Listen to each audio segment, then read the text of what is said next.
Good afternoon, everyone. It is 1:30. We are going to go ahead and get started. So thank you for joining us. I'm glad that you're all here. My name is Craig Carnahan, the administrator for PCA. So I'm just, really glad that you guys are joining us this afternoon. Whether you're joining us live or whether you are joining us later on, I'm very excited that we have this opportunity to use some new facets of Microsoft Teams. And so we're just looking forward to some dialogue, the questions that you guys have submitted, and the ways that we can partner with you along the next few weeks as we enter into some of these unknown territories. So thank you again for joining us. I'm going to start by going through some previous information that's been shared through the videos, through emails that have gone out. So I am going to send my PowerPoint to your screen. So hopefully that'll show up for you guys, and then you'll be able to follow along and we can see that as we go throughout. So first off, just wanted to point you to some recommendations and guidelines and where to find that information so you know what we are using in terms of what's guiding our plans and our reopening policies and procedures and things. First and foremost is coming from education.pa.gov. So we are going to the Department of Education for PA and looking for, what are their recommendations, what are their guidelines? And again, a lot of these things are not required. They are just their guidelines and their recommendations. We are going back to the CDC website as well to look at, what are their recommendations and guidelines in terms of the nation. And then we've been putting those recommendations and guidelines in front of both the school board and the leadership team, and they've been working cohesively together to put together some of these things that we're presenting to you both over the last week, today, and in the coming weeks. And so we do have different phases. So today I'm going to present mostly what is our green phase. I'll mention if things may change for the yellow, but for now we're just presenting what is our green phase information. So at this point in time, this is how we're operating, how we're going forward in terms of reopening and some of the procedures that we will follow. So I'm going to start. I'm going to re-hit on some of the information, like I said, that's been shared. And so we're going to start with transportation, how we get to and from school every day. And this is an opportunity for me to remind you, as you all, I'm sure, are aware, that the busing does come from the school districts. So we are not in charge of even paying for the buses. That all comes from the state and from the school districts. So it's important to realize that the transportation offices in each of those districts, the transportation offices in those busing companies may have different regulations and guidelines than we have for Penn Christian Academy. So we cannot tell them how to operate. We can't tell them, which guidelines to follow and not follow, because they are serving not just our school, but a variety of schools. So they're going to operate in the way that they think is the safest and healthiest for students. And so if you're unhappy with, or if you're not okay with some of the things, you are welcome to drop off and pick up your child if desired. That is always an option. I know that may not be, schedulally conducive to some of you, but we do want to let you know that you can always drop off and pick up, and that's okay. We still offer those, those options, and that can still happen.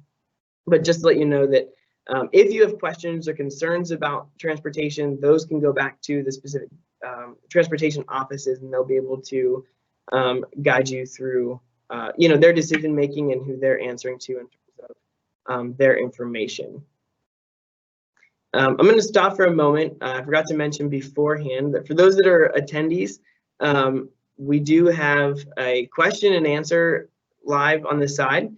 So you have the option to submit some new questions. We won't probably get to those in this presentation, but if you have your questions there and you submit them, we can, put out some follow-up information to you later. So if you do have additional questions as I'm going through some of this information, please feel free to submit those things, throughout the time together today. All right, let me go back to the PowerPoint. Following, so one of the bigger questions we've been getting, and so we have been releasing this information over time, is the masks and spacing guidelines. So I do want to make note that there is the mandate, but there is no, there's a lot of these things are still recommendations and not necessarily a requirement. So there are certain requirements that they're putting out there. but those are very, very limited, in terms of which ones they are. And so we're following the guidelines and the recommendations where feasible. So we are, again, considering both from the school board, from the leadership team, from, experts in the medical field and things, we are pursuing, what is the best, the safest, the healthiest for the whole child, and not just, mask or no mask, but what are the implications of some of those things. And so looking at all of the different, different perspectives, we did agree upon having students wear masks in the hallway. So there's a lot of congestion. We're going to have one-way traffic flow, so that way we're not passing on different sides of the hallway. So it will be single line throughout the hallways. But as we go from there, when the students are in the classrooms, the maintenance team has actually gone throughout every classroom where students are going to be, and they have measured and spaced desks based on the 6 feet apart. So they're going from the middle of one desk to the middle of the next desk, because the guideline is from the middle of someone's head to the middle of someone else's head. And so middle of the desk to the next middle of the desk gives us that same ratio. And so we're looking at how far apart can that be? And so they've gone throughout with our current class list and said, here's the amount of desks that we have. And they also know how many desks we can fit. So we know where to cap out our students and our class sizes to make sure that we are staying within those guidelines where feasible and as much as possible. So I know there's been, which I'll get to this question in a little bit, but I know, how can we fit different amounts of students in different classes? We are making the necessary adjustments based on class sizes. If, we need to swap a room or to make adjustments in terms of tables versus desks, we will make those adjustments to make sure that we can stay within those guidelines so that we are not requiring masks inside the classrooms. However, we sent home the mask preference sheet and form a few weeks ago. And so if you have a desire for your student to not wear a mask or to wear a mask more or less often than what we are requiring at the school, you're welcome to submit that and to fill that in and turn into the office. And then we will, similar to the way the allergies work, we'll compile a list to make sure that classes are notified of your preference. And so we are going through, and so we want to make sure that we're, meeting that. And so for most of our classes, 22 students is that capacity that we are able to fit 6 feet apart, 22 students in our desks. Now, what that means is a lot of the extra furniture might have to be removed. So you're used to walking into a classroom and seeing the tables in the back. We may be removing that if needed, because since we can't, space and use those tables anyway, we may be adjusting the layout of the classrooms to fit for those students. So it is going to be maybe a little bit different for, in some of those things, but we are able to follow, the recommendations and the things that we put out for schools, because the students are allowed to not wear a mask when they're at recess, when they're eating. And if there's we can designate face covering breaks throughout the day, even for those students that say, they're wearing them more often and we just need to give them a little bit of a break to, just to breathe or to take it off for a few moments.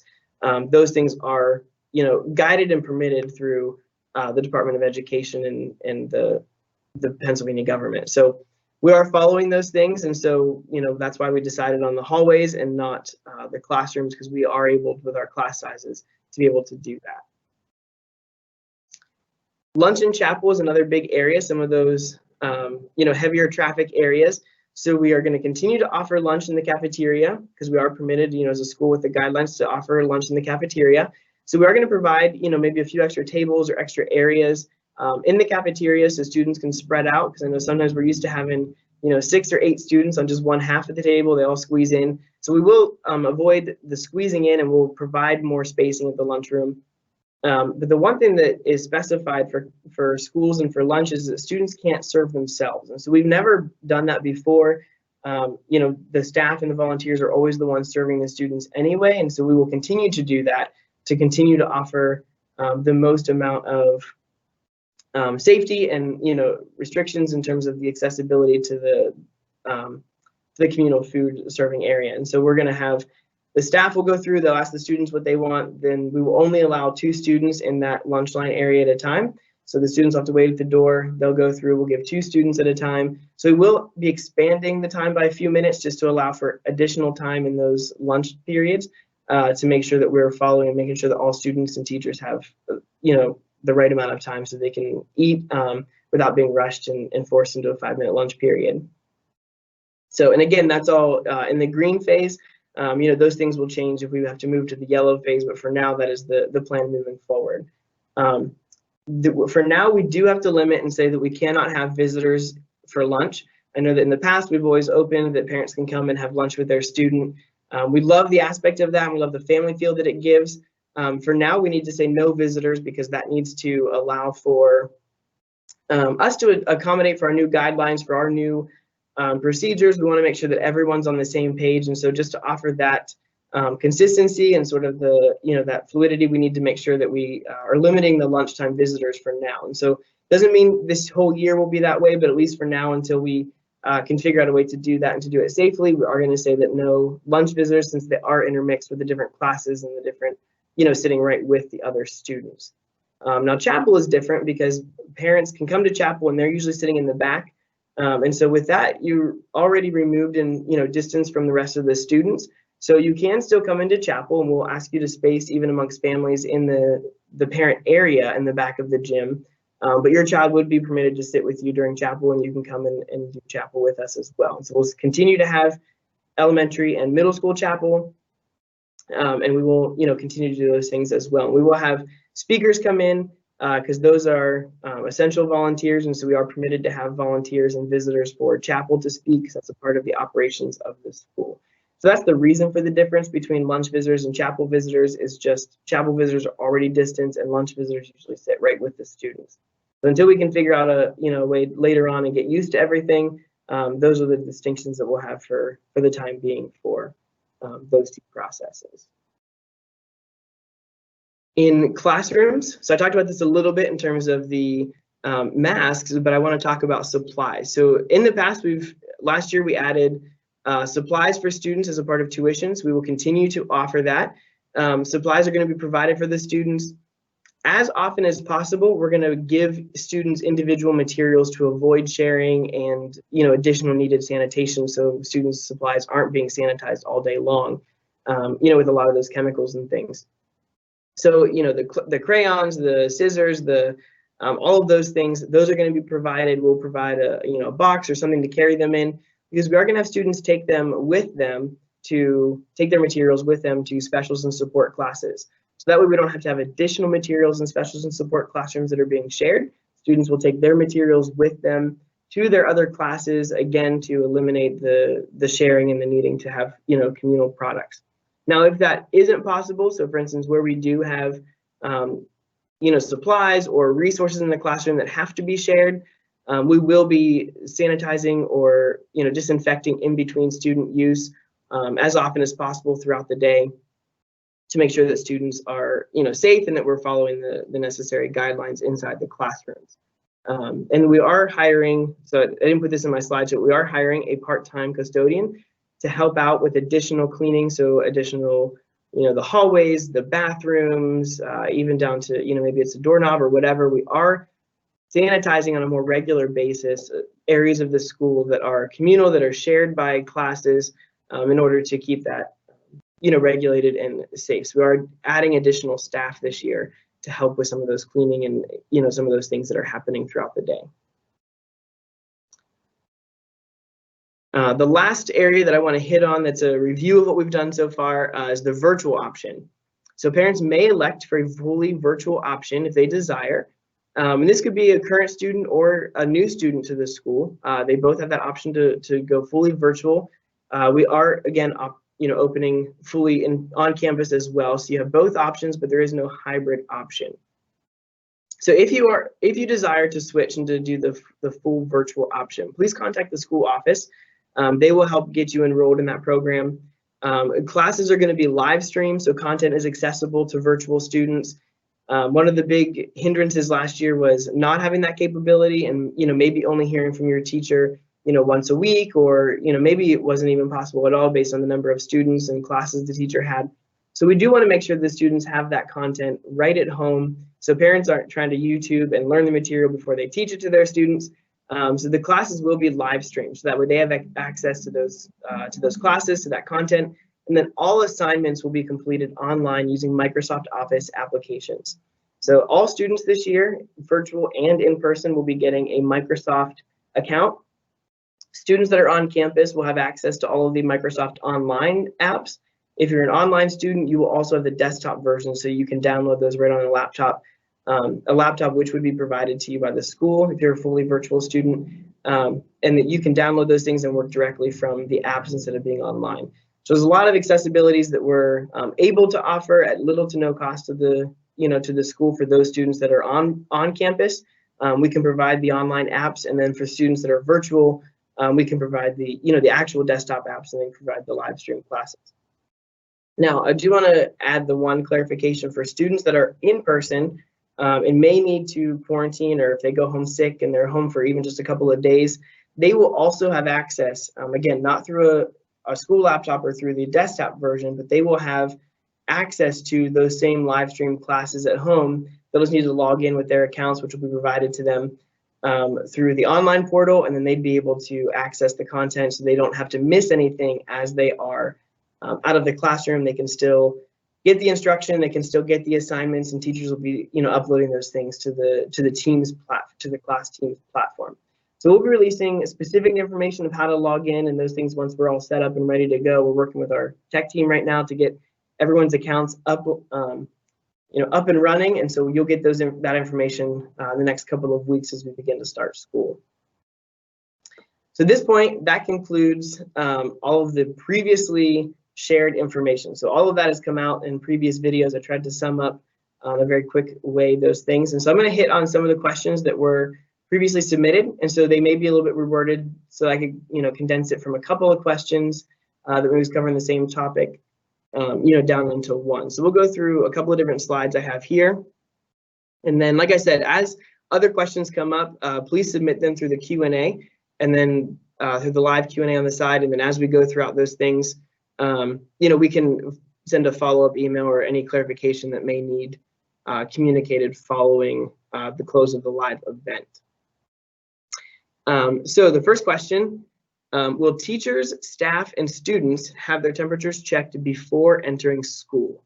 The answer to that question is no. We will not be requiring or checking temperatures for all staff and students entering the building. So we will have thermometers in all of the classrooms. So should a child complain of not feeling well, or if they say I'm a little warm or a little hot, or if they're showing other symptoms that are posted that we're looking for, the teacher may check their temperature. And for students with a 100.1 or higher fever, those are the required that we'll have to send them home. Just like in the past, if it's a little high but not the required fever temperature, we may contact mom and dad and say, here's where the student's feeling.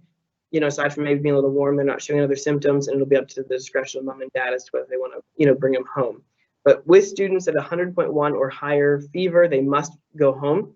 And at that point, we are going to have a quarantined area. The students will gather the materials. They will be sent to that, and it will be monitored by staff. They're not going to be by themselves.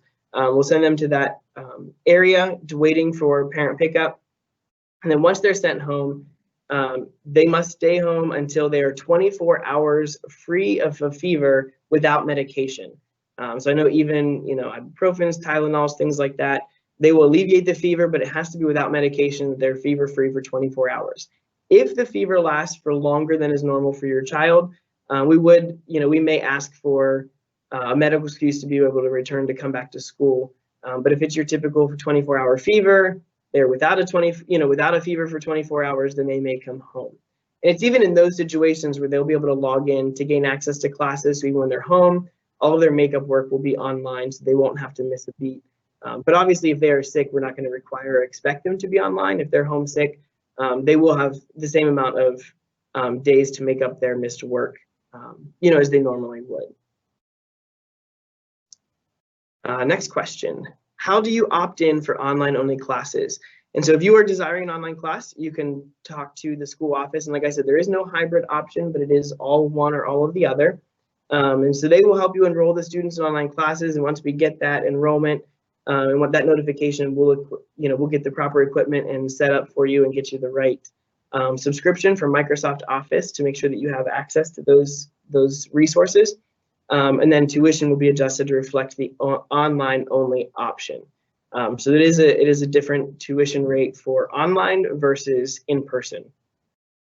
And so we can get you set up with those information. But if you are interested in that, please contact the school office and we'll be able to guide you through the process to enroll in the online only classes.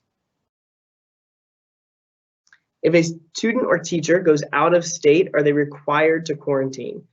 Teachers and students who travel will not be required to quarantine. We are going to ask for each family to use their own discretion based on where they travel to determine if they need to self-quarantine for their own safety, for the safety of the school and the others. Again, it would be if that reason, if you said, hey, we traveled out of state, we're going to choose to self-quarantine for a period of time. We would then, you'd be able to live stream in to get the classes, get the content, get the assignment, so that way you're not, without that information, having to catch up at a large amount when you return. Those things would all be accessible online. And so if we ask, if you do travel, continue to monitor health, for those symptoms at home. And if they're showing, please keep your child home. And I'll say that now across the board, all parents and students should be, monitoring at home.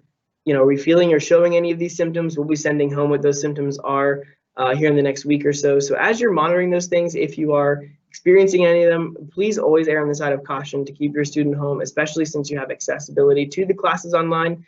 As much as possible, if you're experiencing any of those symptoms, we do ask that you stay at home. So same thing would go if someone travels. We're not putting a requirement on that travel for quarantine, but we're going to ask for you to use that discretion depending on where you traveled and how much isolation or distancing was possible while you were traveling to determine whether you should return to school or return to class.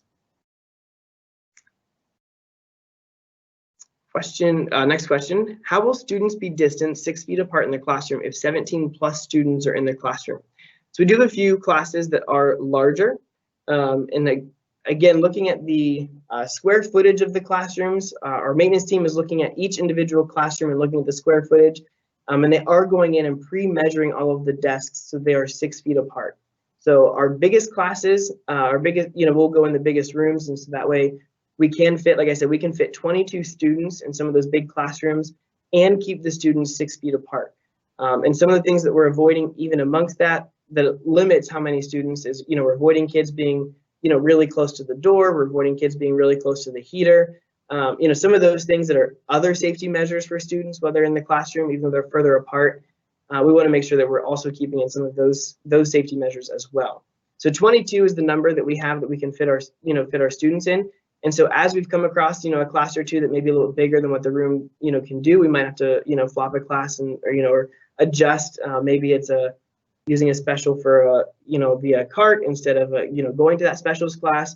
We'll make some of those necessary adjustments to make sure that the students are spaced 6 feet apart so the masks are not required inside the classrooms. Like I said before, a lot of extra furniture may be removed from the classes, extra tables.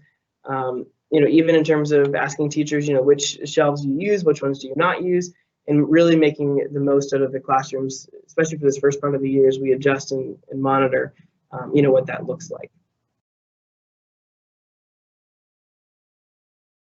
Next question, what happens if a teacher or student tests positive for COVID-19? So if a student or teacher, if we receive notification that a teacher or a student has tested positive, we will notify the teacher or student's class that someone has tested positive.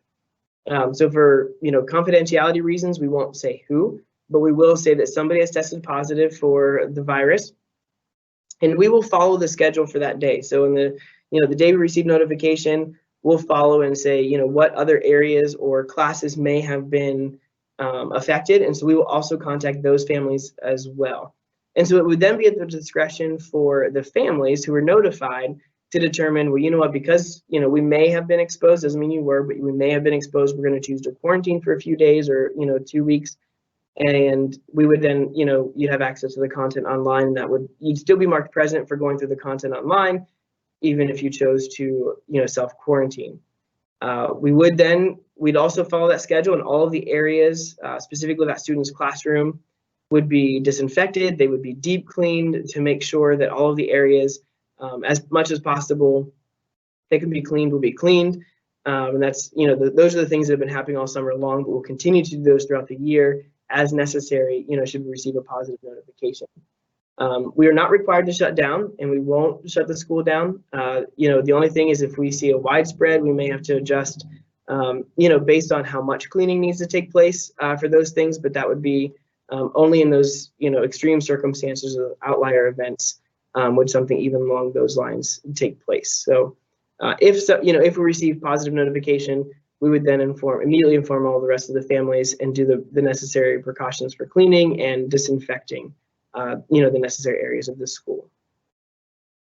Another question we got, somewhat related to, COVID, but a little more generic, is are school supplies included in tuition like they were last year, or do parents need to, provide their own school supplies? The answer is it is included, just like it was last year. The only things that are required for students to provide are Bibles and backpacks. So everything else is going to be provided, binders, notebooks, pencils, crayons, scissors, glue, all of those different things will be provided. And even in terms of some of the containers to carry those things from classroom to classroom will be provided as well. So they are provided, they are a part of tuition. We do have the accessibility to order some of those things. Being that we mass order them, it is more feasible for us to include that in tuition as it would be for parents to go out on top of tuition, have to buy all those things at the store. So that's the reason we wanted to offer that service to families. So that concludes all the submitted, pre-submitted questions. If there's anything that we did not hit on up until this point, please submit those questions off to the side. We're happy to answer those things for you. So we can always follow up, and you can do that either by emailing the office, pcaoffice@pennchristianacademy.org. If you want to submit, if you have submitted things already, or if you want to submit onto the side where there's the live Q&A, you're welcome to do that as well, and we can provide follow-up information to you. At this point, that concludes everything. So I didn't know if we'd go the full hour or not, but we've only got about a half an hour. So I want to thank everyone for joining us. It was, kind of a unique scenario to be presenting live like this, and so we'll probably be doing some of these things throughout the year. You'll be receiving information in the next, couple of days in terms of some of the events that come up: parent night, kindergarten orientation, preschool orientation. We'll be giving you additional details of how those things will work and maybe how they're different than what they have been in the past. Otherwise, we are about 2.5 weeks out from the start of school. We are very excited to see everyone back and in person and in the school with lively, smiling faces of the kids and the teachers. So we look forward to seeing you soon. Thank you for joining us. We will see you all very, very shortly. Have a great day.